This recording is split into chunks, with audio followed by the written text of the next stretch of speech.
Recording in progress. Recording in progress. What's up, Will? What's up? What's up?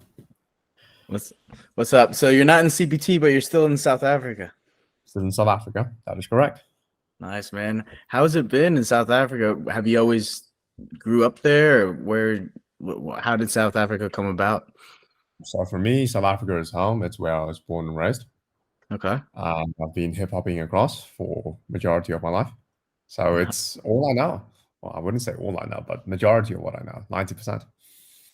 Nice. Like in Italy, they have pictures of the Pope on the walls and stuff. Do you guys have Elon Musk everywhere? No, we do not. That is not a case in point scenario.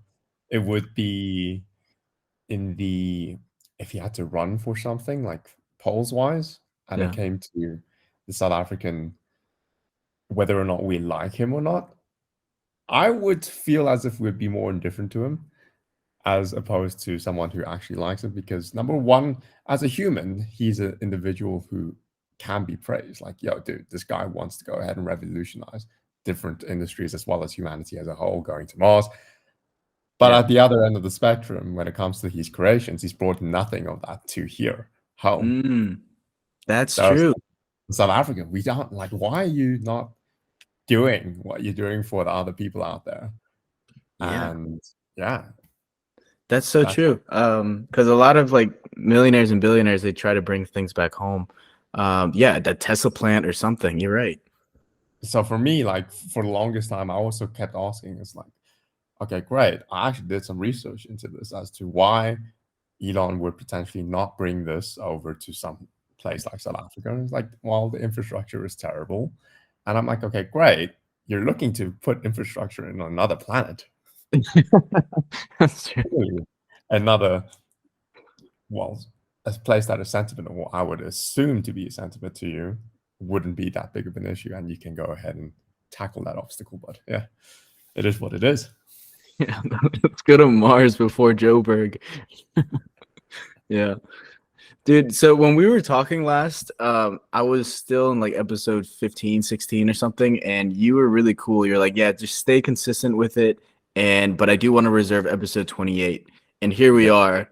But just tell me this. What's significant about 28? You really wanted that number. It stood out for you for some reason. So for me, for the latter most part of my life, there has been a formation of attaching certain meanings to certain numbers. And for me, for the longest time, my favorite number was 2. Whereas in my culture, for Chinese people, our favorite number is 8. And I just thought, why not mix the best of both worlds? And after doing so, I came to realize that there were so many congruencies in life that formed an attachment to that number 28 that I could see everywhere around me. Like when it comes to just business deals, having the number 28 as a structure for either payment or times to do certain things is perfect. And when it comes to overall Mother Nature, you could see that the lunar cycle is following 28 days. The menstrual cycle follows the moon, which is also 28 days. There we go. Wow. Okay. All right. I see that. Why is 8 so special in Chinese culture? So phonetically, in Chinese, the word 8 sounds very similar to the word luck, fortune. So if you were to go ahead and sound out 8 in Chinese, that would be ba, ba. And then if you were to go ahead and say fortune, luck, it would be fa, which is fa. Okay.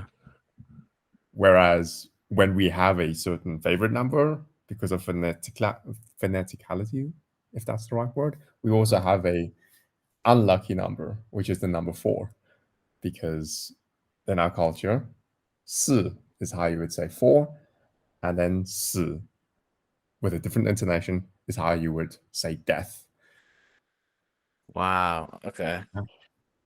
That's interesting because I feel like in Eastern cultures they would have a more I don't know. It's just because I read Alan Watts and he's like a popularizer Eastern philosophy and stuff. But he makes it seem as though the Eastern cultures are more in touch with death, or at least more like accepting of it. Is that not like the case? I wouldn't think so whatsoever, because another thing that if you're bringing it up in terms of Eastern culture being one that is embracing of death, and to bring up a random fact that is circling up in my mind, when elderly people are facing certain health crises, let's say they perhaps have a diagnosis of cancer, the Mhm. family actually doesn't tell them, the person, Okay. because it actually perpetuates the inevitability of death, and it makes them go in a downward spiral. Oh wow, dude. So there is like a massive truth to that. The where your focus goes, energy flows, right? Exactly. Wow. So it's at a cultural level, though.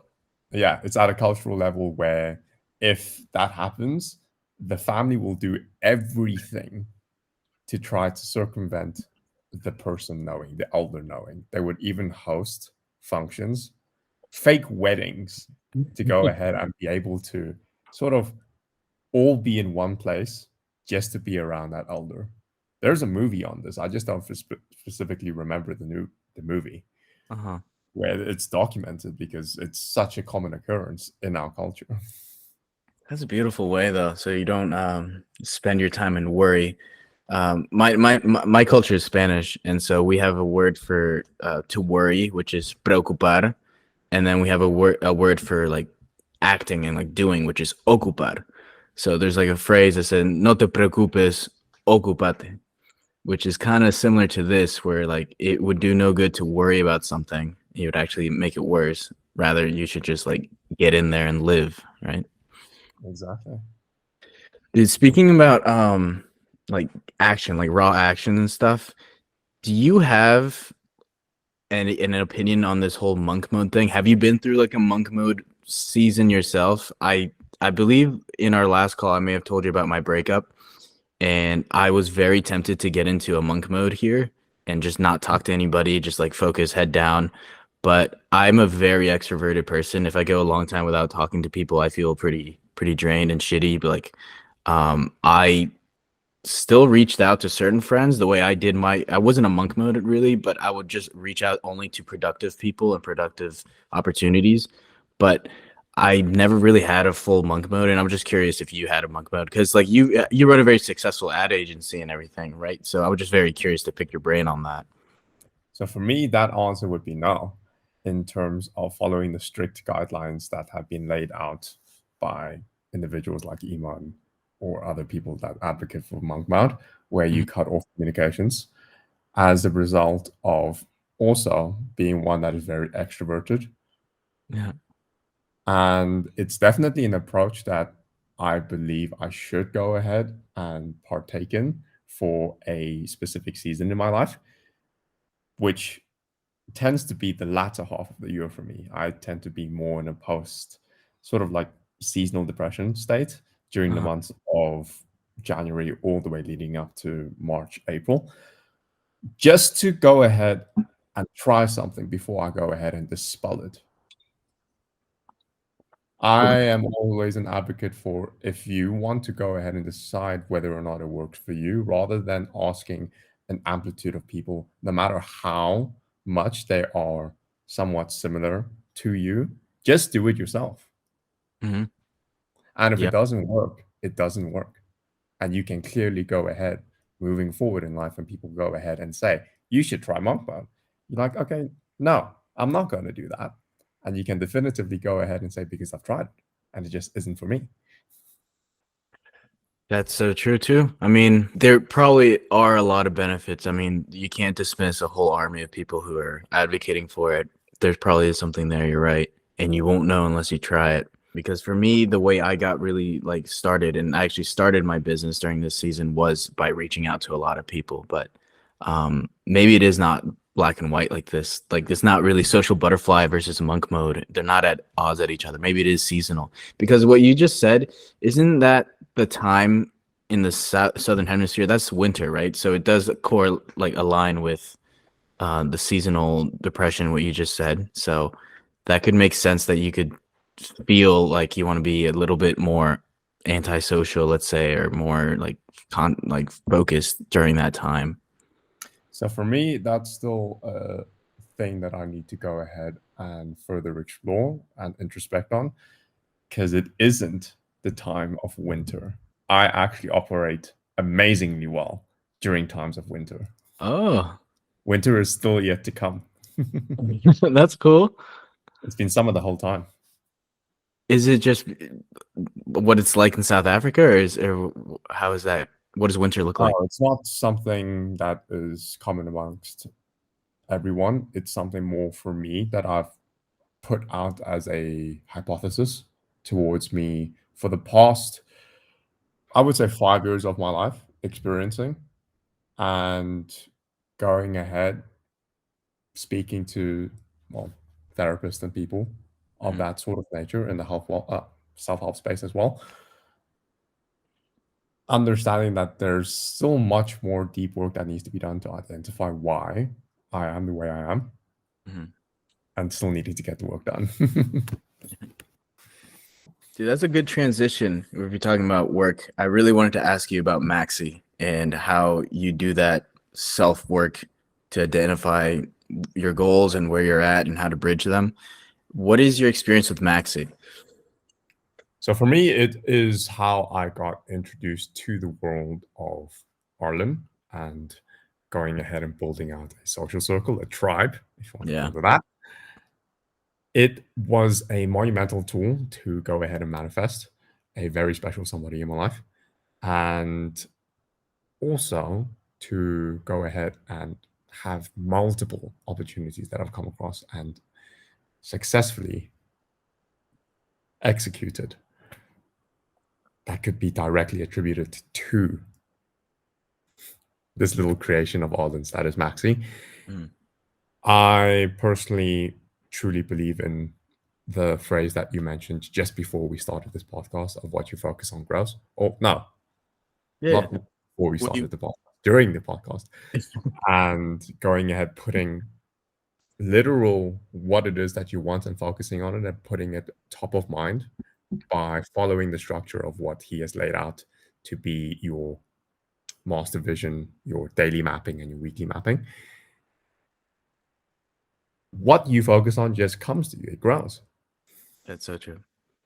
And for those who don't know or aren't familiar with Maxi, Arlen Moore created this tool called Maxi, which you input your goals and all different strata of life, different categories of life, and then it reads it to you back, and it has their master vision, and it's broken down in such a beautiful way so that when it reads it to you, I don't know if you do in the morning, I do in the morning, and it reads it back to you, and you just get refreshed and revamped, and you're like, okay, this is who I am, this is where I need to get to.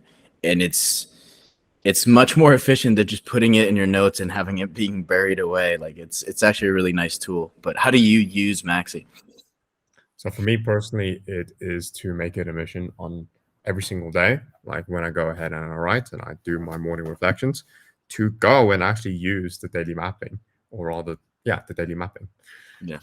whereby you actually need to go and update the small things. Because for me, what I truly believe in is that a big victory is a collection of many small ones, and you can't really focus and have something big come into fruition if you don't have the small moving pieces in order and done.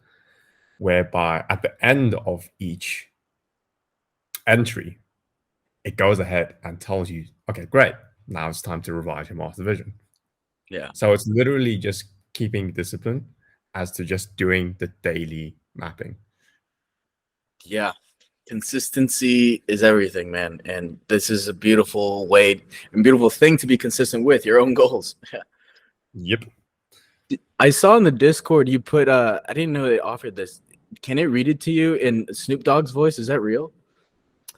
Well, that is not something that Maxi itself offers. It was actually an app that I used called Speechify. I'm not sure if Okay. you've ever been targeted by one of their ads, Uh-huh. though they have Snoop Dogg as a voice that you can personally use. You're like, It's fun. William is conquering his goals every day. Yep. Let's go. Dude, and I'm very curious. The way I actually came across you, and I would always see you, you're very active on the Discord. but then I didn't see your face until you won that giveaway to Bali, and I heard you Mhm. talking on live, and I remember thinking to myself, this guy's super articulate. This is great. This is awesome. And then this is crazy how the universe works. Now we're talking to each other. But um, is is that something you may have manifested through Maxi? I remember you were already going to go be in Bali at that time anyways. It was just crazy coincidences left and right. You already met Arlen actually at a GCC event or something like that. It was crazy. Exactly. So for me, definitely, it is something that through Maxi and putting it out there, that what Maxi is basically instilling is that you need to constantly have what you want in the forefront of your mind. Mhm. And a different way that he goes ahead and lays out as a tool in the Maxi program is one that is called meditations, something that he uses, which is the gratitude meditation, to go ahead and just open yourself up to be open to the universe to receive all things good, is literally a was literally a practice that I was doing 20 minutes before the announcement that I didn't even know about. I didn't even know that the announcement was going on, was happening, until I opened my emails and I just saw, oh, there's an email from Ireland. Oh, there's going to be a live broadcast. I should hop on it. And then I came to understand that I was chosen. And I'm like, okay, great. Perfect. It's just an alignment of what it is that's already in my mind. And there is, I'm not sure if you've dived into the Maxi course content itself, a different explanation as to how manifestation works that Arlen gives. Oh no, what's it like? So essentially, he talks about quantum physics Okay. as to how you, me, this mic that you're sitting in front of, this laptop that I'm sitting in front of, we're all the same. We're just particles, and particles attract other particles. And how a thought is literally something that it's reality. Your thoughts come into fruition. If you think of it, like minded particles get attracted to it. Yeah. Dude, yeah. Yes. Yes, let's go. Yeah. Opportunities, people, if everyone's on similar mission and they have the similar like zest for life and that wavelength as the hippies like to say, I love it though. It's so true. The frequency, you match, you see each other, and you can build beautiful things with similar like-minded people. Yep, That's awesome, dude. Quantum physics. So that's in the Maxi that has like more like videos in Maxi. that is true. Oh my gosh, dude, that's great. Arlen keeps giving.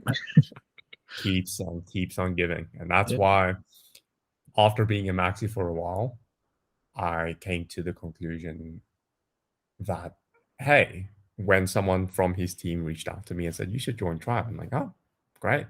I have no rebuttal or even need to think of whether or not this is a good decision because I've already received so much. I joined in. And yeah, this is something that I need to talk to you as well. Like, perhaps we can talk about it during the podcast where you should go ahead and dive deep in to the Maxi content because you're going to find it to be something that you can fine tune yourself. And then when you go back to the course material of Tribe, go Mm, ahead and start attracting a better version. that's that's good. Yeah, it definitely. I feel like it's a good supplement. It might not. It might be a complement actually to the tribe material. Yeah, Yeah. most certainly. I tell everyone that I deal with in Tribe as a result of hopping onto the team as well that it's actually step one Nice, before dude. moving on to step two, which is Tribe itself. Well, yeah, and if you're listening to this and you're in tribe, listen to Will. There's tribe. I mean, there's Maxi material that we could consume and that we should have consumed first if you haven't already. But I'm excited to get in there. For sure. And thank you for like actually having me on here. I gave a little research as to how well you've been doing, what projects you've been upholding, as well as the book club that you've been putting up. I went through one of your summaries of a book that I always wanted to read. Unshakable by Tony Robbins, Yeah. where it just got me thinking and trying to also implement into the world of where I am, South Africa, because most of these terms, at least my biggest takeaway from it, needs a little bit more nuance into, because like one of my things that I took as a key takeaway from your summary was like 7 questions to ask advisors. Yeah. And I'm like, okay, great. I'm not sure if any of that applies specifically to South Africa, like in those specific terms Mhm. and vocabulary. So I need to do my own homework. So thank Yeah. you for that.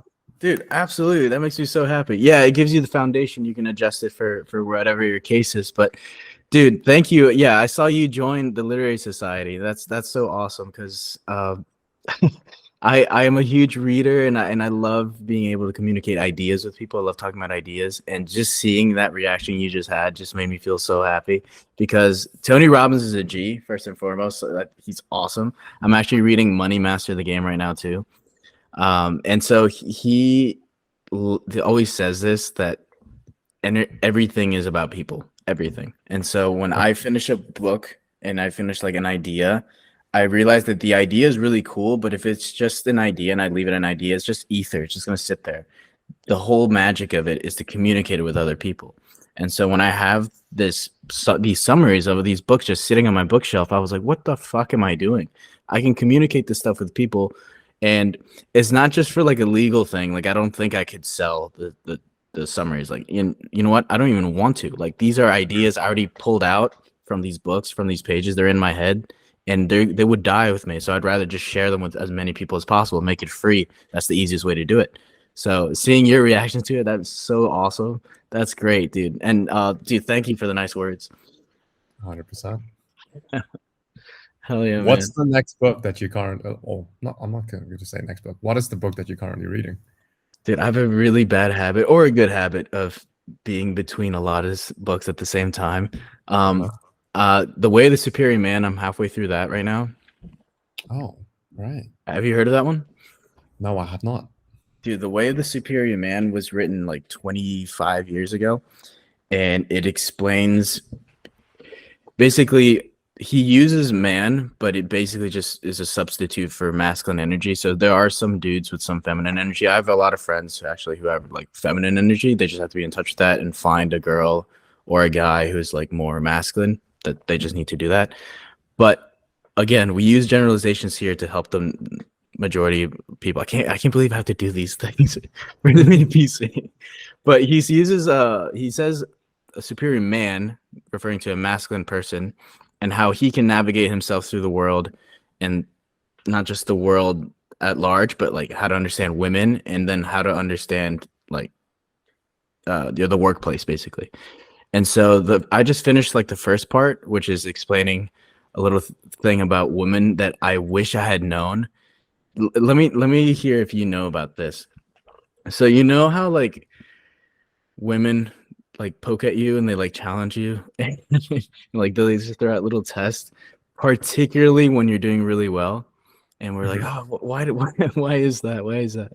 So the author suggests, and he says that the reason they do that is because they actually love you very much, and they see you up here after accomplishing something very big, and they want to just know that you're unshakable at those moments. Like particularly at those moments, those are like actually the best times to test your character, because what they consciously or unconsciously are doing is trying to shake the mother out of you. Because if you are a man and you are constantly seeking validation from your woman or any woman, then you would be seeking it from your psychological mom. Like, oh, am I a good boy? Am I doing well? Am I doing well? Your woman hates that. So what she does is she constantly tests you a little bit, even if she's not your girl. Like you'll see this all the time at a bar, wherever you're talking to a girl. She'll throw out something that she most likely thinks would like make you feel bad. For instance, one of my best friends is pretty short, and like if he were to go out and like ask a girl like out, she would be like, "Oh, doesn't it bother you being so short?" And she does that immediately to see how he would react if he's emotionally stable, stoic. And this book is really cool because it states out the reason these girls do that is because they actually love you very much. They just want to see that you're unshakable. And then once you just handle that situation with humor, she can just fully relax into her feminine, and you'll be super happy. I wish I'd known that, dude, earlier, but I was like, why can't I fix her? Why is this so tough? And it's actually because she loves me. She's testing me. She doesn't want me to be a man child, a baby, seeking validation. So Yeah, for sure. 100% agree with that. And it's something that to hear it in those words would be the first time. But it makes sense. dude, it makes total sense. I can't wait to show this. Put in the summary in there. It's gonna help so many people. Well, I can't wait to read that summary. Yeah, that one's a really good one. And then I'm reading Money Master the Game by Tony Robbins, and then Mating in Captivity by Esther Patel. I'm reading that too. Perfect. Yeah, man. So I had this question written down. I did some research on you, but do you think you could give us some insight and tell us who the Iron Chicken is? Oh, so the Iron Chicken is for me a persona when I am in the, if you want to call it masculine energy, in the gym. Yeah. And I have a specific love for the sport of powerlifting, which is a lot of people get misunderstood with weightlifting. It's not what you see in the Olympics with the clean and jerk and the snatch, but rather it's the compound movements of SBD, squat, bench press, deadlift, and being able to lift as much as you possibly can while being as little as you possibly can be in terms of your kilogram class. Wow. So it's something that growing up, not being extroverted and not having what a lot of people call fast reaction / motor skills. I was never really good in any sport, and I was skinny as shit, like an old chopstick. And eventually going into the gym, putting on some mass, and coming to the realization of, oh, what's the point of looking big when you're just weak? And diving into perhaps looking into finding some practicality behind the muscle, coming to the realization that I can actually lift a shit ton of weight for how much I weigh. And then further realizing that I've actually never met anyone my size lift as much as me. It perpetuated this love for lifting heavy things. And when people wanted to ask me about certain things, and me and my best friend, Xavier, would sort of answer them together, we would always have it under this idea of being an iron chicken, meaning you're very small, like how people say, hey, when you're disproportionately large upside, you have chicken feet. But we can actually lift a lot, therefore the iron in the iron chicken. That's the whole backstory behind that. That's beautiful. Yeah. It makes some merch. I should. That's funny. Dude, powerlifting, yeah. And that's something that I didn't realize until I was relatively recently, the difference between power and size. It's crazy because I think what was it, that movie Roadhouse, the bouncer? I know it's a movie, but these dudes would be flying and they would always underestimate him for his size, but he's just powerful. And then Bruce Lee also like introduced like power. He was doing 1-arm push-ups and stuff. People were thinking this is insane, but tendon strength, all kinds of stuff goes into play with that. That's raw. And then, like you said, functional power is very useful, more than just getting huge lats. Exactly. Well, sweet, man. So when are you going to Bali? So for me, it's going to be with Arlen in October. The customer success are all going to be together. Awesome, man. Exciting. I wish you all the best. Thanks again for joining the podcast. If people want to get a hold of you, if they want to like connect with you and anything, what's the best way? The go-to is just hopping on Instagram. My username, I'm William Wu. That is I-M, not I-A-M. And just Okay. shooting me a DM. Awesome, man. Thanks, Will. This has been a lot of fun. This is a good chat, and hopefully we get to meet in person sometime. 100%. All right, brother. Take it easy. Cool. Cheers. Cheers, man. Peace.